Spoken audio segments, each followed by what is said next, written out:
the back of the grid.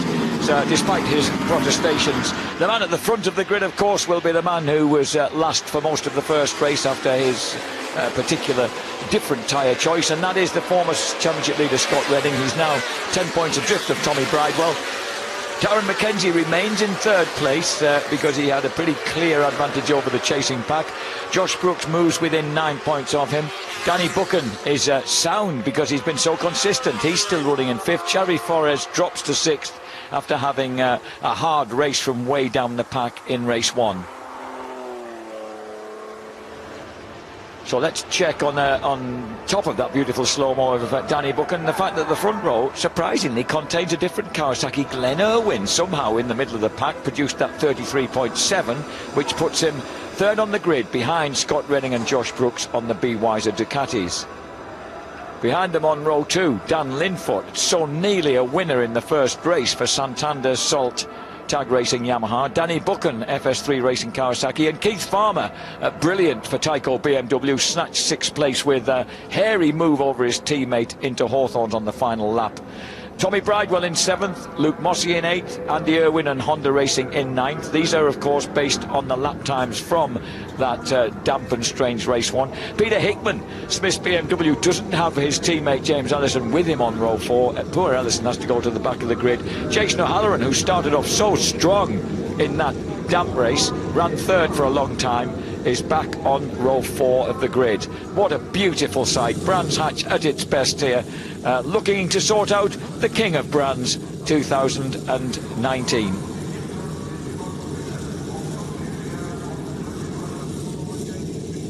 The red flag hoisted above the Bennett's Pretty Superbike grid, but not for much longer. When those red lights go out, this will be the start of the 20-lap Race 2 affair. And it's a dry race for these guys, and Brooks gets the initial drive. So too does Glenn Irwin on the inside on the Quattro Plus JG Speedfit Kawasaki.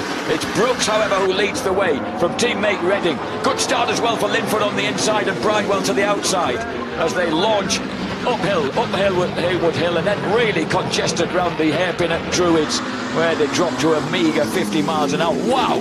Tommy Bridewell snatched over to the left, dropped right underneath Glenn Irwin then, surprised the Irish lad and squeezed another place out of him. Obviously keen on running near the front. He's into fourth place. Yeah, you can't afford to muck about. It's a lot easier to get through people if you take a few risks early on than it ever is when they spread out and you've got to make distance between them. Farmer 7th, Hickman, Mossey, Forrest. Christian Idden has made the bright start he needed from 18th on the grid, because Idden, believe it or not, had a footrest work loose halfway through the first race, and that meant when the conditions dried out and he had the opportunity to make up a decent lap time, he just couldn't. He couldn't put his weight on the foot peg through right-handers. So Idden up to 11th place straight away. He said he'd make as many places as possible up during the opening lap. At the front, these two don't need to. They're leading the way already. Yeah, and Christian Idden was fairly quick all the way through qualifying and practice, so he's probably got a little bit of pace in the dry. Look at that, what a great sight. The Bennett's Pretty Superbike pack steaming round Clearways and Clark Curve onto the Brabham Straight. Whoa! Idden gets an enormous swap on. No, Keith Farmer it was, his teammate, getting a huge wobble of the steering head there as he tried to get underneath Peter Hickman, who's already up behind Glenn Irwin. So Irwin, from that heady position, has dropped. No, he's still there I beg your pardon, he's back to sixth place. He's also been passed by Danny Buchan. Buchan looks smooth, doesn't he, and comfortable, and he's so consistently quick this year. Yeah, Buchan's quick. He has been for a few years. He just hasn't really had the packages needed in the Superbike class. And I hadn't realised that we'd quite typical of Taron McKenzie. He's crept up on us. I didn't even realise he had joined us in the commentary booth. So very, very different conditions. He had to be quiet when his dad were poking him through windows and telling him to flip in, send the silver out the front door. That's a story I refuse to believe. Yeah, no, I'm making out. He did sneak in though while you were yapping. Taron, this is a completely different race from the first one. And already those Ducatis are looking fairly dominant. Who else would you see as being a potential front runner here? Yeah, the two Be Wiser Ducatis have looked the strongest all weekend really, and as well as Bridewell. So Bridewell probably didn't get the best start then, so I guess he's hunting down Linfoot now, and I think he's just got the fastest lap of the race too. Yeah, that's it. He has. And I'm impressed with Linfoot getting such a bright start in it. We know how good he is when conditions are damp, James, but if he can prove that this bike's working in the dry as well, that's a big step. But sometimes that's the difference. It's the start. Yeah. You know, we haven't really seen him push up front and get the chance to go with anybody this year because of various problems. And sometimes all you need is a start, get racing with people, they drag you along a little bit. And he started on bike 4 from 4th place on the grid, so he was in a good position behind Paul. Yeah. Look at the cluster in the mid-pack. This is Tommy Bridewell once again, as he was in the first place, chasing down Dan Linfoot. Just ahead of him, the other 2 Ducatis. So Ducatis 1, 2 and 4 at the moment, with Josh Brooks leading the way. Danny Buchan running behind them. Fastest lap of the race so far, Bridewell's 1:25.6. But that was only by 100th of a second over Josh Brooks.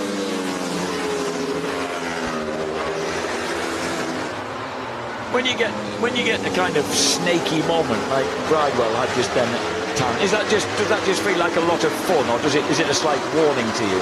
It's probably not. It doesn't feel fun when it's on the bike, but I don't know. Sometimes it feels okay. If it looks worse than it is on TV, I'm sure it won't be a problem for Tommy. Sometimes when the bike's almost straight up and down, when you've got as much power as this, the thing can slide, but because you haven't got a lot of lean angle, it doesn't kick sideways so easy, and that's not such a bad feeling. When it's round the side of the tyre, if it lets go, it's a lot more of a problem. We've just seen Christian Hidden slip beneath number 2, Glenn Irwin. So Glenn Irwin from that heady starting position, just struggling a little bit to maintain that pace. He's got Luke Mossey on the OMG Suzuki right behind him now. And there's one of the Hondas. How are the Hondas doing? We've got Andy Irwin in 12th place, and Javi Forrest having a much better fist of it this time out, is running in 11th, just ahead of his teammate. Yeah, and at the minute the King of Brands looking like it's going to go to Josh Brooks. It's an aggregate across the races, I believe, and when you think that his main rival for that would be Dan Linfoot, and he's now down in 4th. Bridewell was 3rd before, and Redding didn't score any points, so... Yeah, so he definitely doesn't feature in the King of Brands. So there we are. Dan Linfoot now finds himself back where he was at this stage of race 1, just adrift of Tommy Bridewell. Danny Buchan's running a very similar pace in 5th place. When you, as a guy who's just come off, you're in your 2nd season in Superbikes, Taran. What was the biggest change that came across moving off the 600? What was the hardest thing to adapt to? Probably the speed of it, really. For me, I was quite lucky coming off the Moto2 bikes. It's very similar to a Superbike. There's a lot of things you can change. It's on slicks, proper brakes, but it just had about 100 horsepower more. So the speed of it was probably the biggest thing. And riding around the unique British tracks, it definitely a bit of an eye-opener, and some tracks feel completely different riding a Superbike around compared to the 600. And was your dad able to give you any useful advice, or did you just have to calm, because you seem quite an unflappable lad, did you just go about it fairly methodically? Yeah, Dad, he's not in my ear too much really. He goes out, he doesn't really tell me what to do, he just compares me to everyone else going out watching and trying to, if anyone's stronger in a certain section of the track, then he'll try and help me on that side of things. But 9 times out of 10 he's always right. What about Chris, your crew chief? Does he leave you to your own devices, or does he kind of treat you like a young school lad in his direction? He's like Uncle Chris. I'm like his little nephew. So no, if anyone that knows Chris Anderson, you don't mess with him. So I just agree with whatever he says. Yeah, he's a right softie. He looks a bit hard, but he ain't really. Yeah, I've always been slightly fearful of him, I must admit. I've never did go into the garage and talk to him.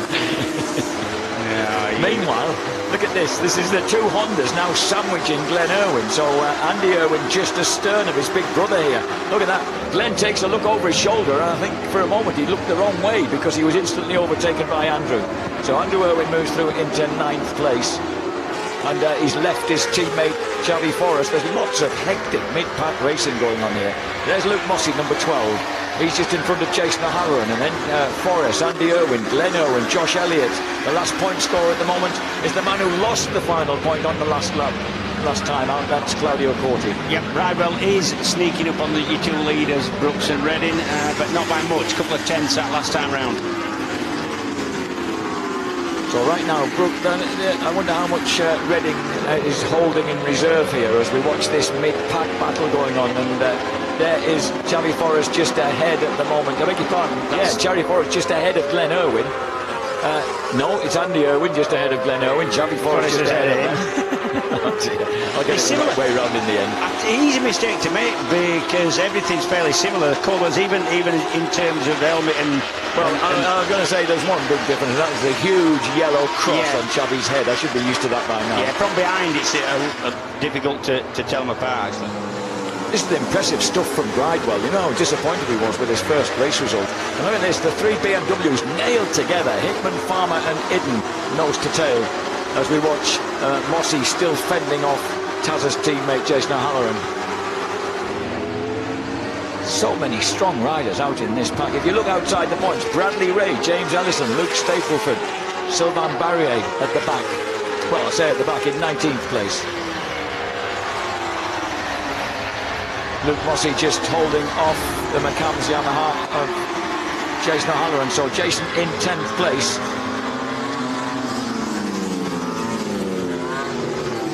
There were a few bumps and barges going on around Andy Irwin during that first race, but he's having a really clean run this time, just sitting in there behind his teammate, and he's ahead. That's not Glenn Irwin behind him, is it? Okay, so these are the front runners. These are the two BYs of Ducatis. The last lap, 26.1, 26.0, 25.7 for Tommy Bridewell. Yep. Hence the fact he's really closed the gap now. Does Bridewell have it in him to... Well, yeah, he probably does have it in him to tackle these two guys. I can tell you one thing, he definitely thinks he's got it in him. Yeah. I was interested to hear that, contrary to what Taz said about tyre choice first time out, he wants to be the guy in charge of that. That Steve Moore told you they told Tommy Bridewell which tyre to put on for that first race. Yeah, I'll tell you now though, if Tommy had stamped his foot and said he definitely wants the harder tyre, they'd have had the harder tyre on. There's no question. It is always down. You can be given advice, but you are sat on the bike. And if it is a case that your team tells you exactly what tyres to put on, and perhaps there's something wrong in the team, you're riding the bike. Yeah.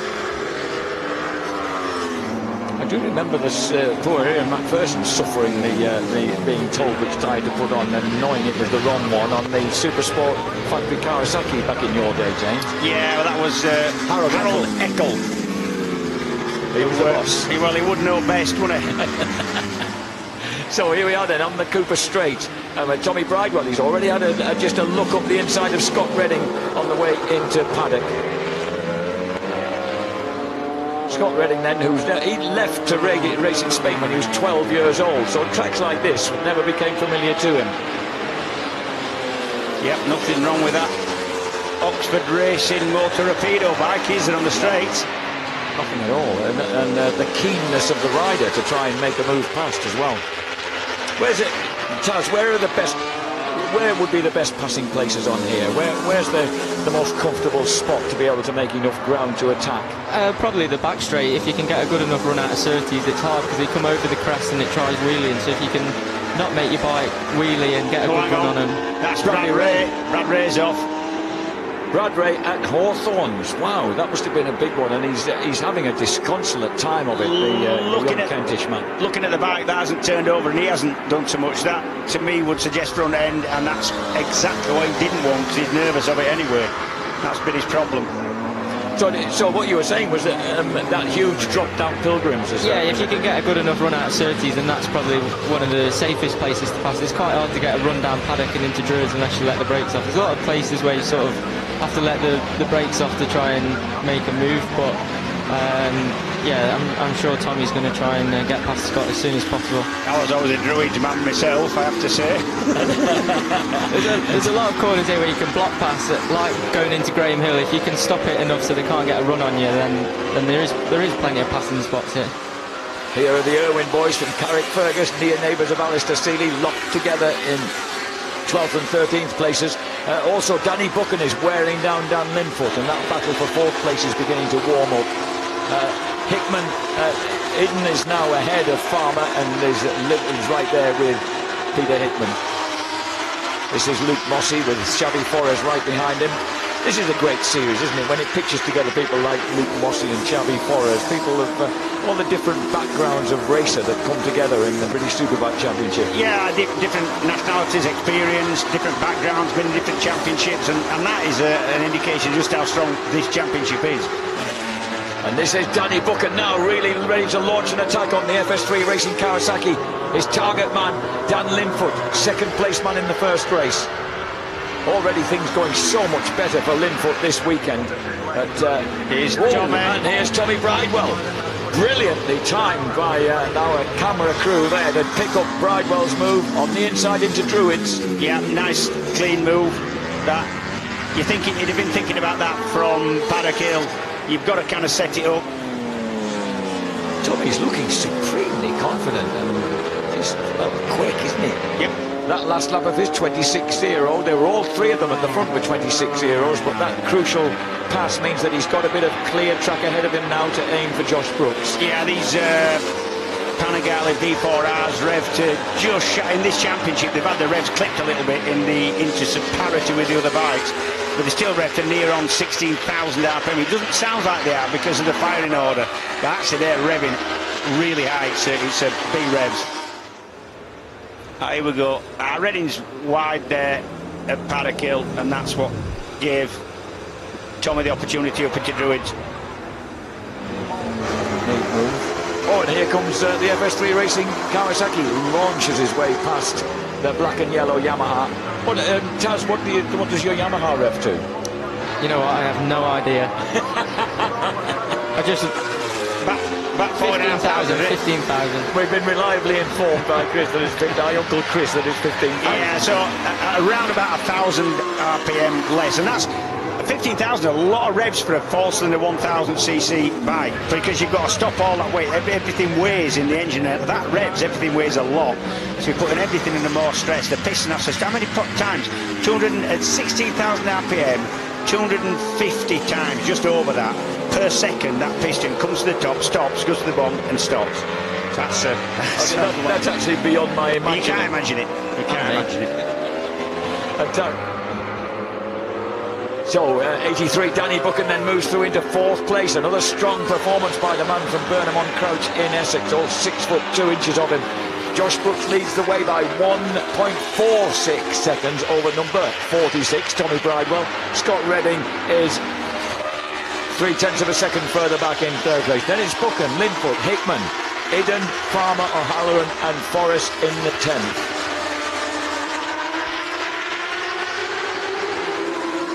This is the battle going on. There is Xavi Forrest. There's his teammate Andy Irwin, now getting the better of Luke Mossey.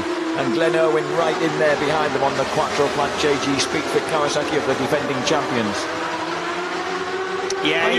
Just going to ask, Taz, are you of mechanical persuasion, Chaz? No, nothing. I can take bikes apart, but putting them back together isn't... I've seen you take some apart in literally milliseconds. Dad's the same as well. Yeah, I did that on yesterday at Clearways. Yeah.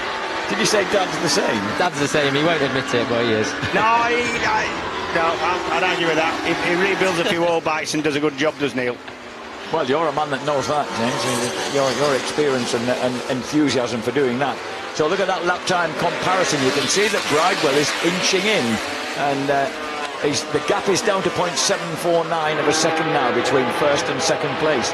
And with perfect weather like this, no qualms about grip levels, about tyre choice. It's all down to who's going the faster as we move into the second half of the race.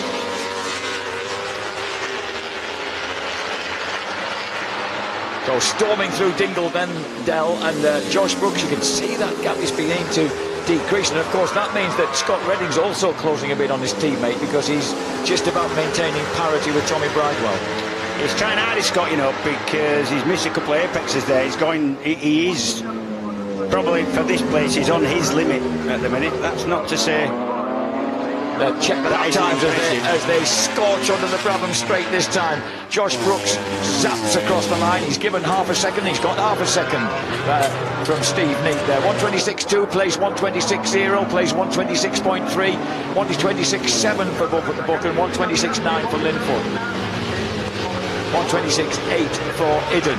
I'm impressed with Tommy Bridewell here. I mean, obviously he's going really well, but he's not missed anything yet. And in a chasing position, if you're trying really hard, he's the type of rider who rides a little bit with his heart anyway. He's Tommy. And those type of riders generally given to the odd mistake here and there, and he's not. He's hit his point so far. That Moto Rapido team are obviously putting a really excellent bike underneath him. I mean, beautifully set up. I've spoken to Steve quite a lot this year, and he said that's the team principle, the guy who puts the whole thing together. And he says, look, we realise this is our best ever chance because of the bike and because how competitive it is, and because Tommy loves it, and because Tommy's as good as he is. They realise it's their best ever chance of a championship, and they've actually chucked everything at it. That was a moment there for Brooks as he came in. I've never seen someone have a moment like that coming into Dingle Dell. That's shook his head. Probably, if you want my opinion, that's one of the scariest bits of track. It's the love of this bit of track, yes, but it's one of the scariest bits of track if anything goes wrong in UK racing, is that? So Brooks then getting it home. Meanwhile, freight train. And Javi Forrest has been dispatched by his teammate, by Luke Mossey and by Glenn Owen. I think the Spaniard might have had a bit of a moment there because he's suddenly 3 places further back.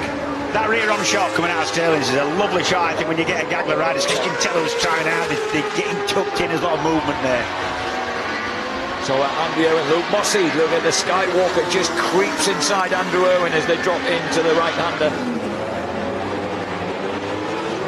Andy tries to respond straight away up the hill to Druids. At what point, Taz, do you give best going up the hill to Druids? When you're trying to get up the inside and someone's on a swooping racing line, at what point do you think, look, I'm not going to make it here? It's tricky because you don't know if the rider's going to come right across. Luke braked a fair bit later than Andrew then, and then I think Andrew sort of gave him room to come across them, but there's always a few shenanigans going into that hairpin. Yeah, the danger is that you get up the inside of somebody, they haven't seen you, they come across and you cannot back out because by default, you're braking as hard as you can. You can't stop it any quicker than you had to win. Glenn Irwin makes a move back past his younger brother here, so this is a proper family squabble going on here involving Alan Irwin's lads. The Honda Fireblade bucking and weaving as they go through Dingle Dell. We're on the 14th lap of 20. Brooks with that just under half a second advantage over Tommy Bridewell. These guys running currently, this is the battle for 10th place. Ahead of them, Buchan, Linfoot, Hickman, Idden, Farmer and Jason O'Halloran. Back at the front, Reddy's lost a lot of time here. He has, yeah. He's made a mistake. That last lap of Reddy's was a 27.0. Yeah. He lost a second on the guys in front of him. Yeah. So on to the 15th lap of 20 and approaching three-quarter race distance. I've got to confess, guys, I didn't think that the Oxford Racing Ducati in clean conditions like this would be able to really front up to the Be Wiser boys. I've chatted with Tommy a couple of times this weekend, and he has had a lot of he has a lot of confidence, does Tommy anyway. But he's had confidence that he can go in any condition. And he had that top 10 finish last weekend at Jerez in the World Superbike Go 11. Yeah, he struggled a little bit, to be honest. Struggled with the electronics, said that it was pushing him into corners. There's a lot involved with these electronics. He's not just that in World Superbike you can whack the throttle open and let the electronics sort it out. It's a completely different bike to ride. You've got a lot of different braking strategies. He felt he was being pushed into the corners by the engine, not giving him any sort of... Would he, in a kind of a perverse way, would he feel more comfortable coming back onto this bike then? I think he would be, right, Taz? Yeah, I'd say so. He's obviously ridden that bike all year, really, and I think they have slightly different suspension in World Superbike, so I'm sure when he gets back on this bike, he feels like he's at home on it. Yeah, I'm not sure they're on some... I think maybe Pitubo or something like that. We think they're on Pitubo suspension. And it doesn't matter how good the suspension is you're jumping onto, if it's different to what... Yeah, exactly. I think from what Tommy was saying, it was just a good experience for him doing it, and a lot of bike time is getting more miles under his belt. Do you see that coming out of Greymill Bend there, Josh Brooks made a bit of a mistake there. It just had him out of the seat a little bit. Not dangerous in terms of falling off, but definitely lost him a little bit of time. So remember that Tommy Bridewell currently leads the championship by 10 points from the man behind these two in third place, Scott Redding. He's behind by 3.9 seconds now, the last time they crossed the line. So it's developing into a pitched battle between the two rival Ducati camps. This Triple Crown Cup thing this summer, right? So potentially, if any rider can win both races here, both at Knockhill and both at Snetterton, there's 75 grand up for grabs. Now, you'd think that's a long shot. However, just imagine if only one person can do that now, that's Josh Brooks. If he wins this one, you'd be going around everybody and saying, do you know what? There's a drink in it for your son. In which case, I've got to ask Taryn, would you listen? No, definitely not. No, of course you wouldn't. 17th lap, on to the 17th lap of 20, 16 laps complete. And as you so correctly point out, it's only Josh can win that 75 grand, and to do that, he's got to keep Tommy behind him. So he's got a double reason for doing that. I think he will, you know, now. I've just seen a couple of, not mistakes, but just a couple of indications that Tommy's somewhere near his limit now. By moving around a little bit, just not as perfect on the apex as that. I think he's pushing now. Glenn Irwin's recovered strongly and has moved back past this squad into 10th place.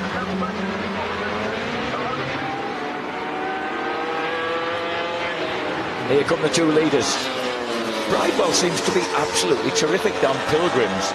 They've both just set their personal best sector ones. I'd say Josh has been saving his tyre, and now he made a mistake at Graham Hill, and I think that's because he's pushing now to try and put a bit of breathing space into him and Tommy. Brooks is almost guaranteed to be strong towards the end of a race. It's always been one of his strengths. Yeah, you see Tommy's trying out there at Sheen Curve. The thing was just starting to complain a little bit. He was still going forward, but he hasn't got much more driveless than that with the tyre.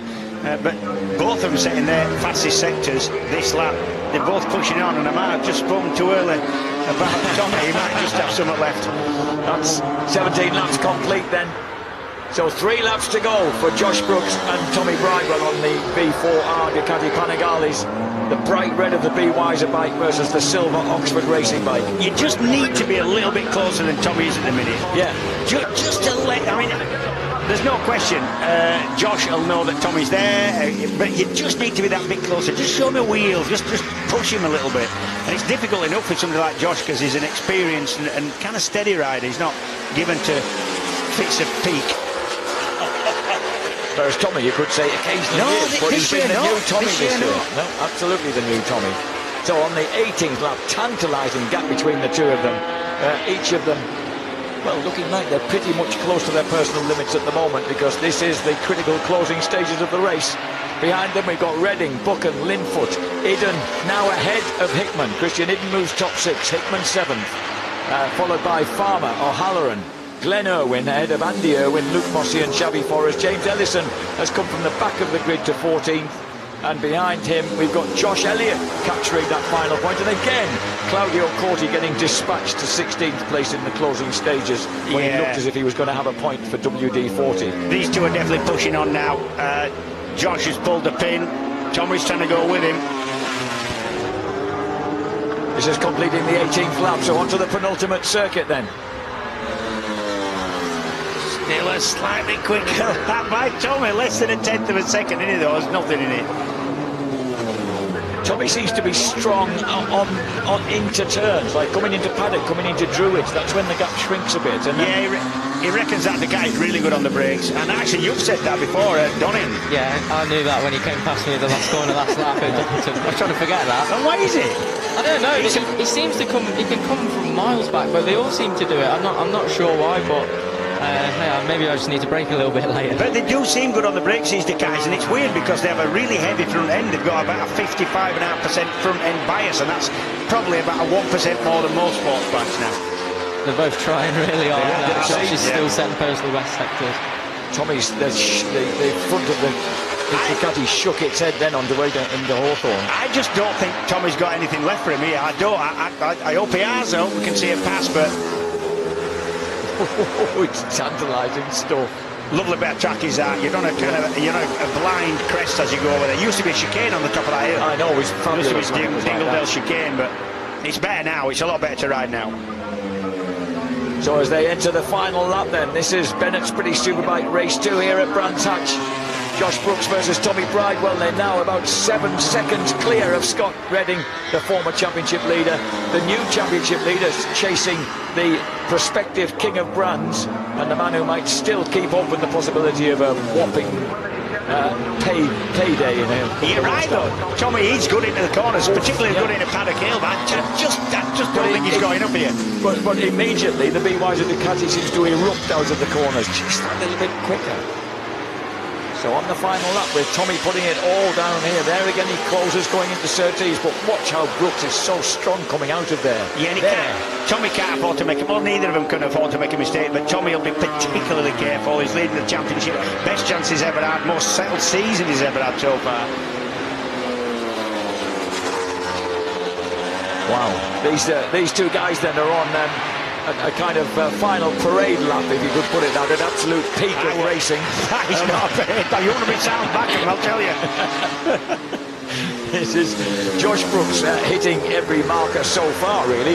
Neither of them have really made a mistake. No, that's the problem. Tommy would have been hoping for a mistake at some point from Josh. And as they storm down towards underneath the Bennett's Bridge, through clearways into the Clark curve, it looks like it's going to be the double, the King of Brands, a hat-trick of King and Brands kingdoms, crowns for this man, number 25, Josh Brooks, wins again at Brands Hatch. A brilliant second for Tommy Bridewell. Third place will be the man racing here for the first time in his long and illustrious career. Scott Redding finishes third and maintains a good position in the championship. Fourth again for Danny Buchan. Another good ride into fifth for Dan Linfoot. Sixth for Christian Hidden. And this is Glenn Irwin clinging on to 10th place. Oh, well, here comes Mossy. But Irwin just holds on to it by about 600ths of a second across the line. Andy Irwin, Xavi Forrest 12th and 13th. But it's Josh Brooks triumphant once again in completely different conditions here at Brands Hatch. Anything to add to that, boys? Yeah, brilliant ride, never more than half a second in it, and that's pressure. Yeah, he didn't put a foot wrong really all race, so yeah. You tend to quite like racing from the front, don't you? You enjoy that clear track. You don't feel the pressure of people attacking. I think Josh is the same. Once he's in his rhythm, he's so hard to pass unless he does make a mistake, which is very rare. So yeah, he put another. I think both races last year at Brands GP, he pretty much led every lap, and he's done it again here. Yeah. So that is Josh Brooks, then Tommy Bridewell. Brooksy, as he attempts to pull a wheelie on the Ducati as they drop downhill. Amy and the gang will be well pleased with that result. Yeah, Scott Redding, good ride from him as well, you know. Yes. Just did what he needed to do here, for championship-wise. And that means that, what happened at the final end? Corty lost out again, just outside the points in 16th ahead of Stapleford, Trulove, Barrier, Barber at 20th. Joe Francis, Coventry, Winfield and Hipwell. Only Bradley Ray, a non-finisher in that race. So let's check out the results. Tommy Bridewell's got to be happy with it. I know he didn't win the race, and I know that he'll say, I should have done, but that was a terrific ride. Josh Brooks wins it by, in the end, 0.2 of a second from Bridewell. Scott Redding third. Only less than 4 seconds clear of a very, very quick Danny Buck. And Dan Linfoot, another 1.5 seconds down the road for Santander Salt Tag Yamaha. Christian Hidden comes through and avenges his last lap defeat by Keith Farmer in race 1. Peter Hickman splits them on the Smiths Racing bike. Jason O'Halloran 9th, 10th place for Glenn Irwin after a very, very eventful race against Luke Mossy, Andy Irwin and Xavi Forrest. 14th place for James Ellison from the back of the grid, and 15th place for the man who won the first race of the season, Josh Elliott on the OMG Racing Suzuki, which means, as I mentioned earlier, Corty, Stapleford, Trulove, Barrier and Barbara are the guys who miss out on the points. The championship points, I reckon, will show a slightly extended lead then for Tommy Bridewell. Bridewell by 14 points now from Scott Redding, who is now only 7 points ahead of his teammate Josh Brooks, who's taken 10 precious podium credit points from this weekend. Taron McKenzie's still there. He's in 4th place on 108 points, still well clear of Danny Buchan and Xavi Forrest. Thank you very much, Taron. Thanks a lot for coming and joining us. He's still maintained a strong position in the championship ahead of Danny Buchan, and Xavi Forrest does hang on in 6th place after that eventful race ahead of Christian Idden, who moves 7th but is still 12 points behind the Spaniard. Peter Hickman is 8th ahead of Andrew Irwin. It's all pretty tight down there, and Jason O'Halloran, and that's only 6 points, covering 7th, 8th, 9th and 10th. 11th, Josh Elliott, level with Keith Farmer now. Dan Linfoot has moved right up onto 47 points ahead of Luke Mossey, Luke Stapleford. Glenn Irwin, who finished top 10 in that race, is 16th.